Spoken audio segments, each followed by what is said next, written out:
So let's go ahead and finish up this section with something fairly simple, and that's the idea of percent yield. Okay, so the idea here is that when we do our stoichiometry calculations, right, the things that we've done in the last several videos, we are making an assumption that the reaction goes to completion, so that 100% of the product that we predict we can make is actually made. But in reality, in real life situations, we usually don't get 100% conversion of reactants to products. So usually we end up with some smaller fraction, and we call this percent yield. Okay, and the way that we calculate it is very straightforward. It's the actual yield divided by the theoretical yield.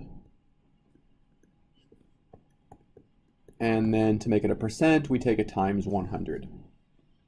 Okay, so the theoretical yield, so calculating this piece, is exactly like we've done before. So we've already done this. This is our normal stoichiometry calculations.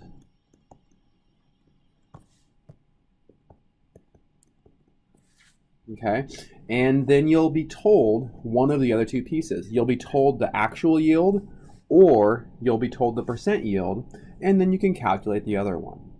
Let's see a fairly straightforward example. Okay, let's think about the decomposition of ammonia. Right, this is a reaction we've seen before plenty of times.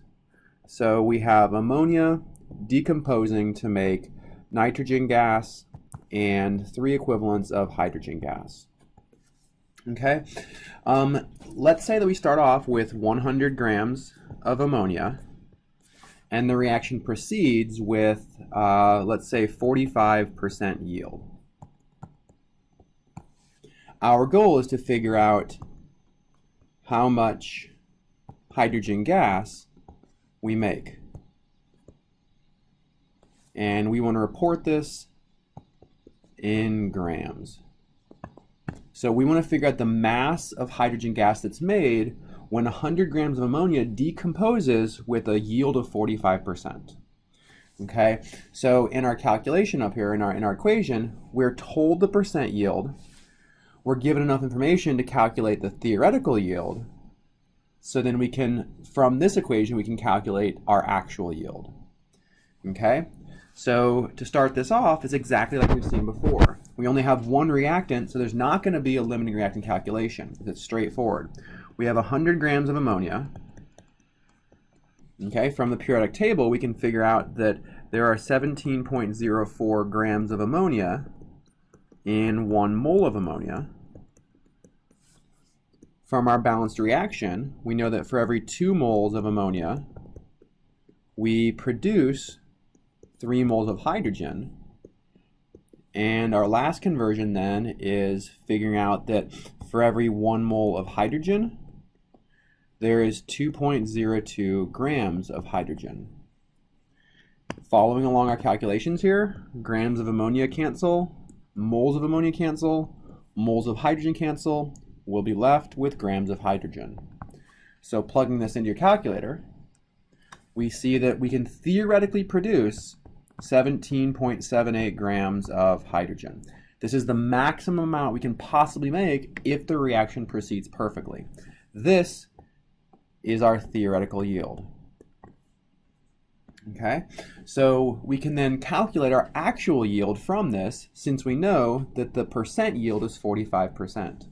So the percent yield is 45%.